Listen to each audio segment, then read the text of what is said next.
again, and welcome to another episode of I Want to Talk About This Album. And today, I'm gonna suffer. I don't know if I'll suffer talking about it, but I had to suffer to listen to this album in order to talk about it. I had to familiarize myself with it, or kind of re-familiarize myself with it. It's Kiss Crazy Nights, and to get right to it, brass tacks, I think some people might say. To get right down to brass tacks, I think this album sucks. I think it's, choose your adjective. What do you like? Abysmal? It's got it. Horrendous? Oh yes, it is horrendous. Pathetic? For sure. Awful. Just whatever word you want to use, I strongly support your decision to use it to talk about this album. It's really, really bad. And it's Kiss Crazy Nights. And here it is right there. And this album, let me first get to, I did the Kiss album ranking. I believe I was the first person to ever do that. And my ranking was official. So just looking back on this now, this is from September 14th, 2022, almost a year and a half ago. Of the 24 Kiss albums, I had Crazy Nights at 21. The only ones that were below it, Psycho Circus was 22, Music from the Elder was 23, and the ever shitty, always at the bottom, worst album in the history of recorded music, Peter Criss, was 24. I might even move Crazy Nights down to number 23, just above Peter Criss. I don't know if it's, I would definitely move it, I think, lower than Psycho Circus. I don't know. My reasoning for putting Crazy Nights at 21, Peter Criss, it's the worst album ever recorded. It's automatic that it's at 24. Music from the Elder, it's you could almost make that same argument with Peter Criss. Psycho Circus was just such a missed opportunity. They had the four of them supposedly back together again, and they didn't even do an album together. And then Crazy Nights. But looking at this now, Crazy Nights is worse than I remember. And sometimes that happens. It happens in life with everything. There are movies that you see them when you're a kid. When you're an adult, hopefully you don't like, kids movies. You don't like cartoons. Or cartoon movies anyway. That's why they're called kids movies or kids cartoons. And applies to people. There are people that maybe you like them at one point in your life, and then sometime later you think, this guy, he's not my kind of guy. And you can definitely say that for music. And some might say, people like to think that they're exposing hypocrisy, might say, well, if you didn't like it then, if you liked it then and you claim that you don't like it now, then you're a hypocrite and you probably never liked it to begin with. And I don't know, maybe I didn't, but that does change. I've mentioned, it's been well documented, I think. I used to hate Led Zeppelin. There was a time when I hated, who else? Bon Scott era AC/DC. Neil Young, I hated. The Doors, I hated. There was a time I hated Peter Criss's 1978 solo album, and that time is right now. But all those other ones, I hated. The Doors and Neil Young, and who else did I say? Led Zeppelin, Bon Scott era AC/DC, and now I like them. And I don't think there's anything wrong with that. Just because you like something at a certain time doesn't mean you have to like it for the rest of your life.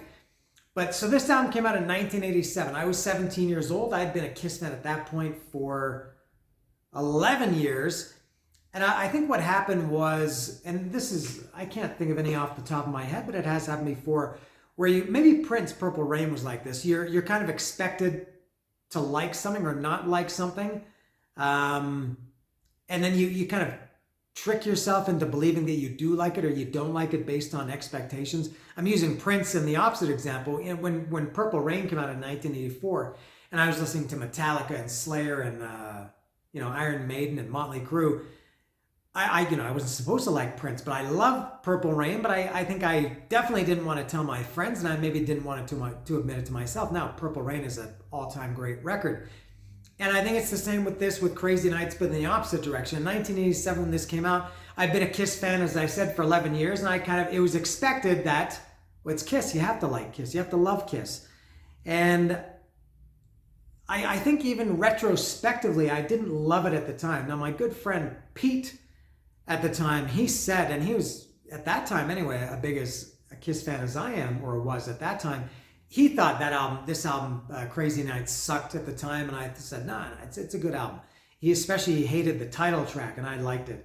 And you know what? In the year since this has come out, since 1987, I really can't remember. And I did listen to it today. I had to endure this album today, and it's far worse than I remember. I had hints that it sucked, but those were all confirmed today. The last time that I had listened to this album from beginning to end, I really can't remember. I want to say, you kind of divide your life into chunks, or for me there's Mexico, and then there was before I moved to Mexico, and there was when I was married, before I was married, since I've been divorced, things like that.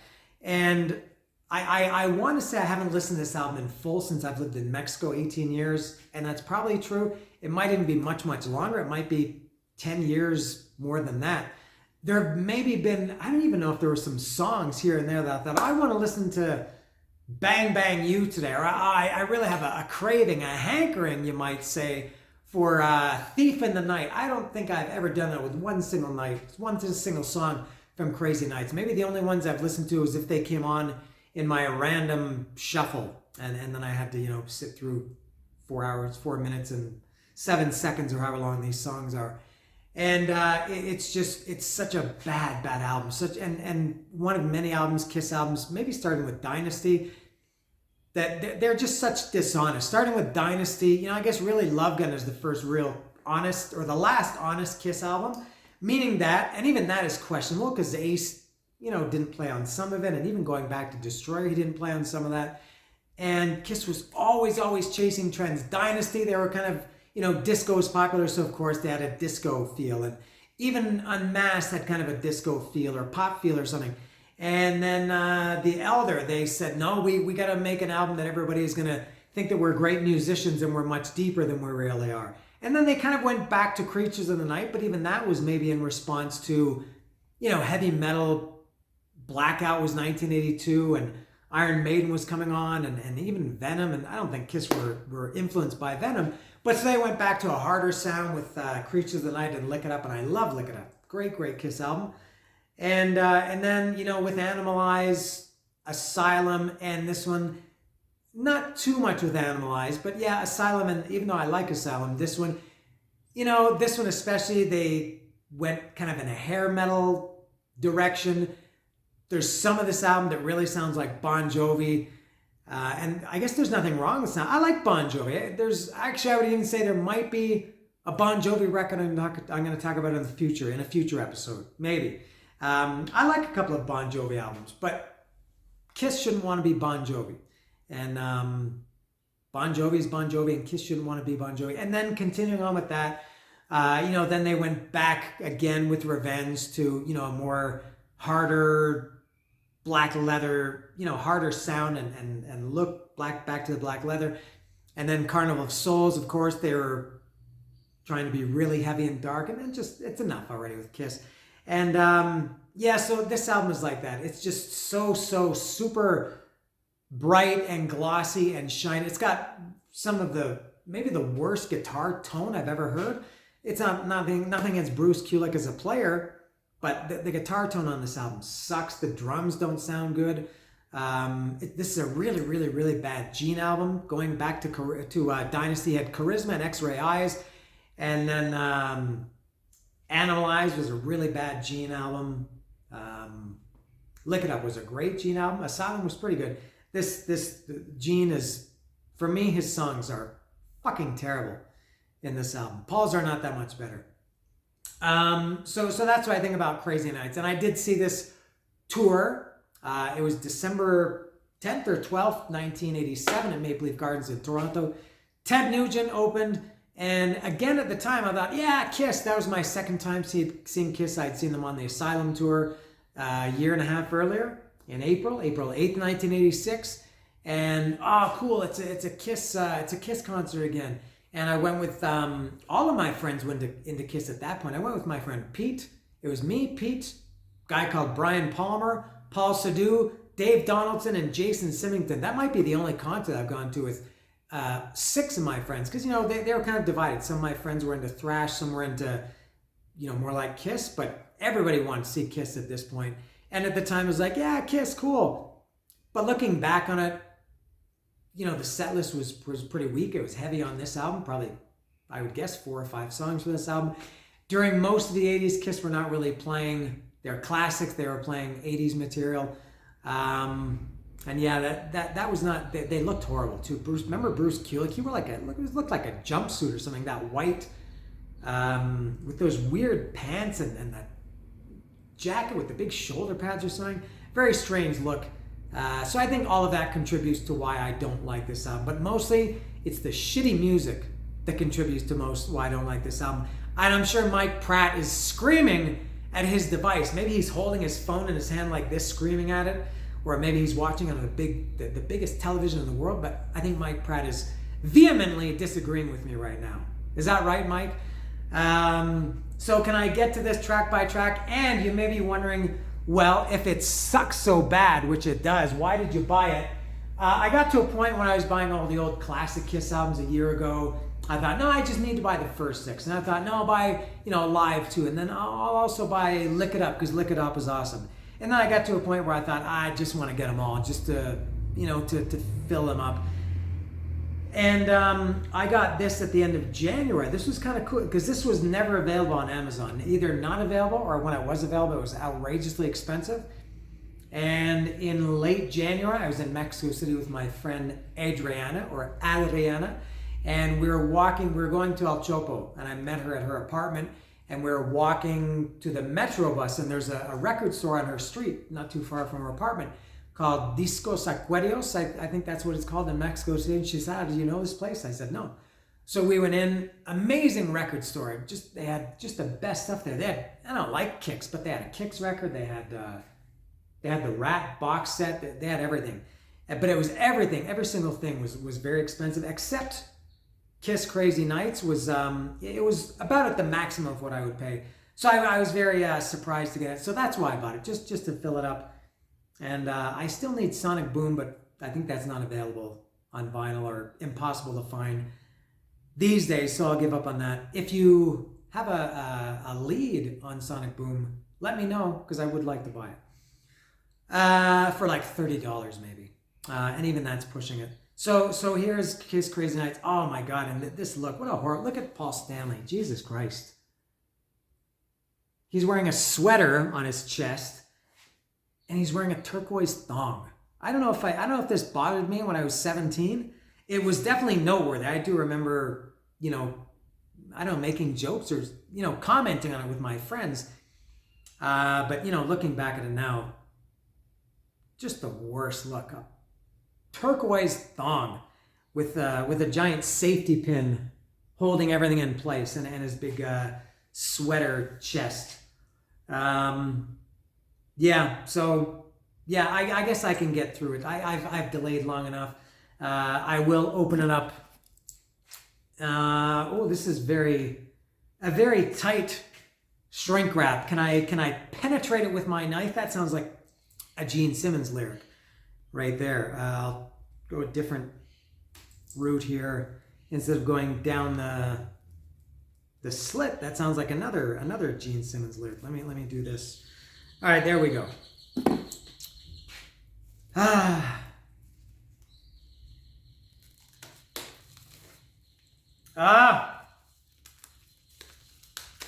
right. So there it is. And this, what did this have inside? It definitely had the lyrics. Kiss albums, I think back then always had lyrics. I don't know what else. I guess photos. What else?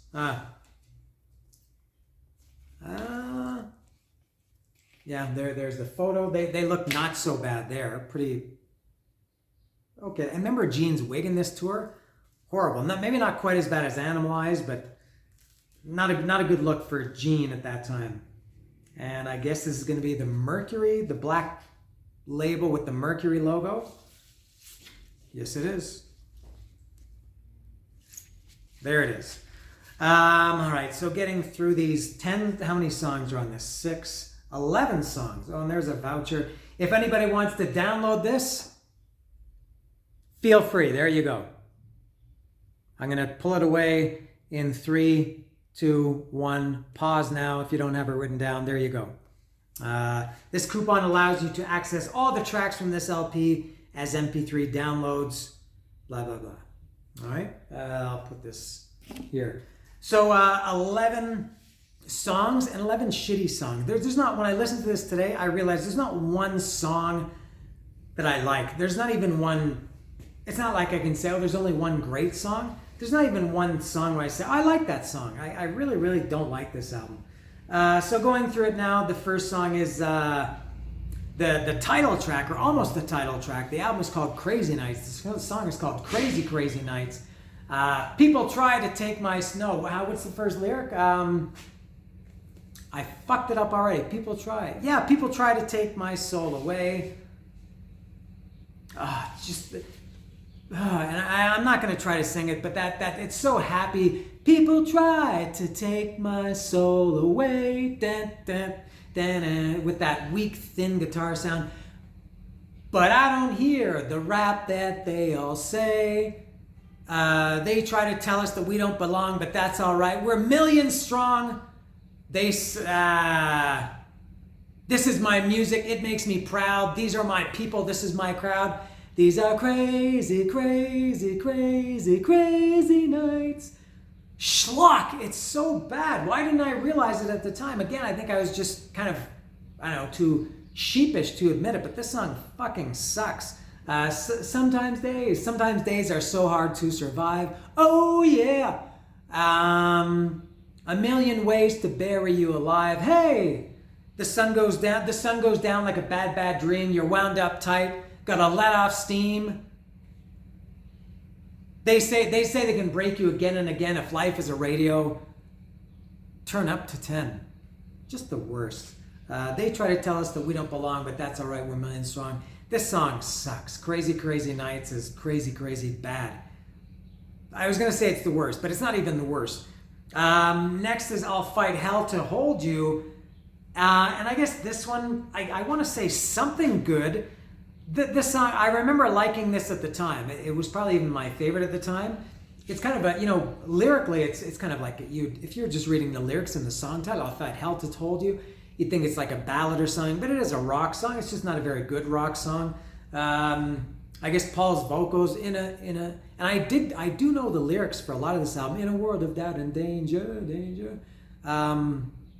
You see it ever, your friends turn into strangers. Does anybody care? But when all hope is gone, no, when all hope is lost, I'm gonna be there, whatever the cost. When you feel lost, someone to hold you with all of their might.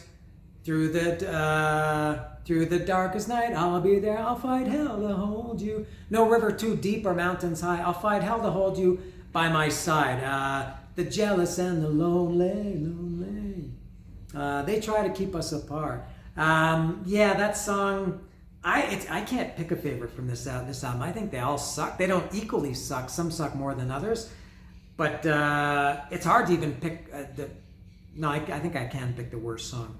I'll Fight Hell to Hold You. Next is Bang Bang You. This is really, really... My love is like a cannonball. That's a lyric. My love is like a cannonball. I'm taking aim and you're gonna fall. Don't hide or try to get away. You know the rules and they're all gonna play. And we go 1, 2, 3, 4. It's like a Sesame Street song. Paul's teaching how to count. When midnight comes, I'll be at your door. 5, 6, 7, 8. Whoa, whoa! I just can't wait. I'm gonna bang, bang you.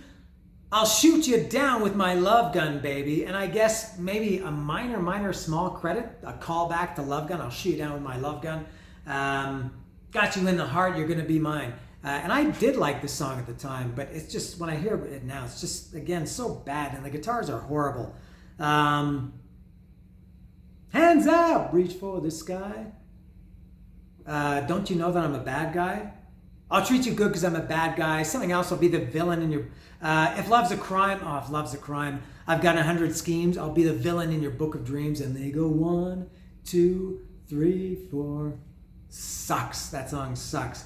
No, no, no is next. And that's what I say when this song comes on. I go, no, stop it. Turn it off. This album sucks. This song sucks. No. This song is really bad. This is, again, Kiss almost like saying, yeah, we're a metal band. You know, it had that, and maybe what I hate about the song is what those who love this album. I guess I know there are some, probably love the song because it's kind of more metally. It's fast. I'm down and out. Don't count me out. It starts with 3 Paul songs and then Gene. How many for each? Gene has 1, 2, 4. Paul has 7. So this is really skewed towards Paul.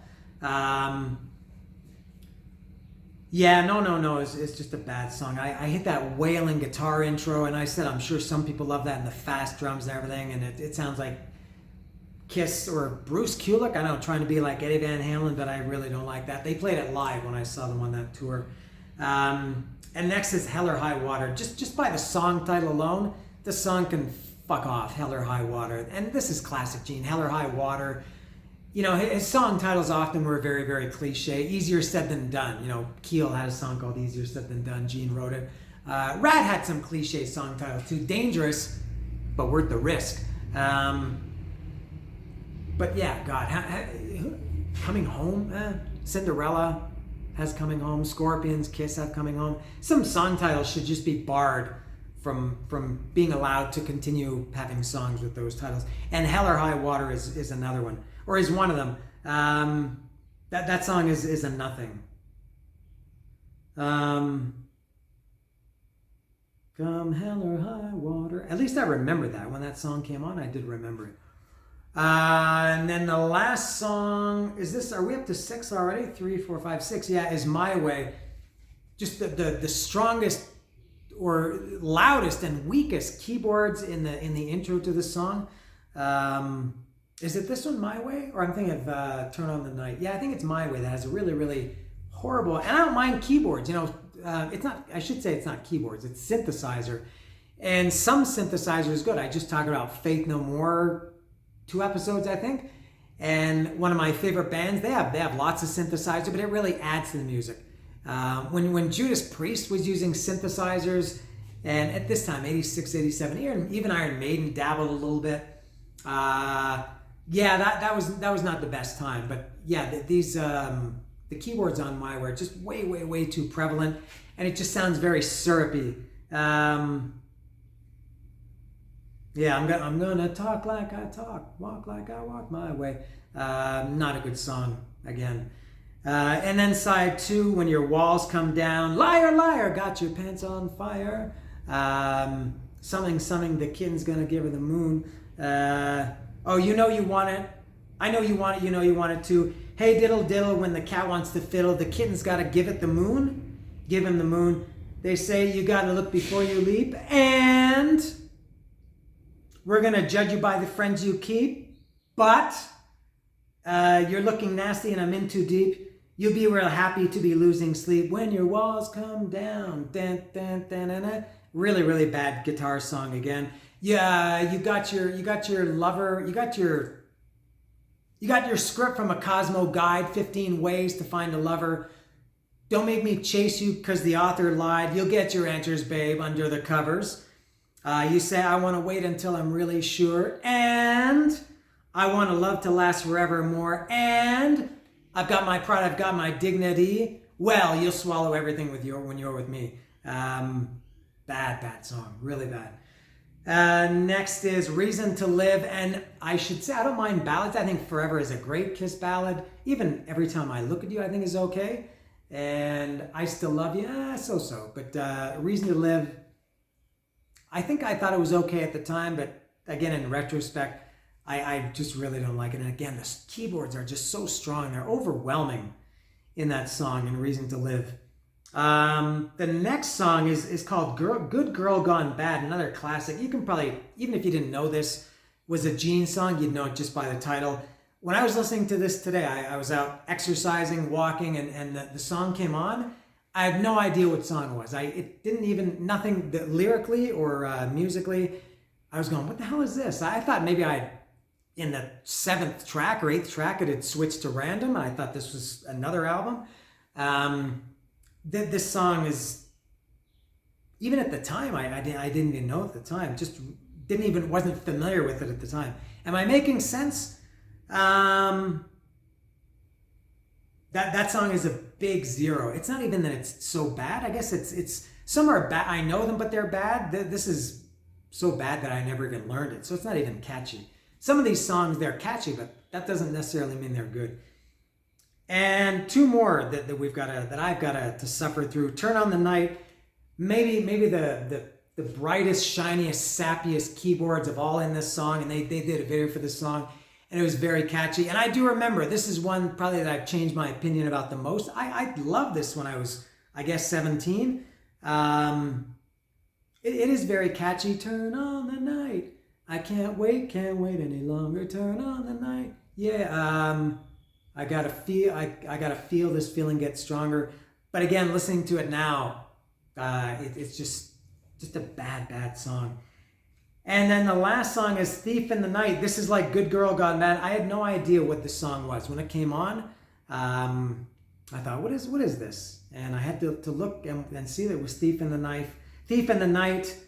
And yeah, that's it. These last few songs, I just kind of wanted to race through it. I've talked about it far too long anyway.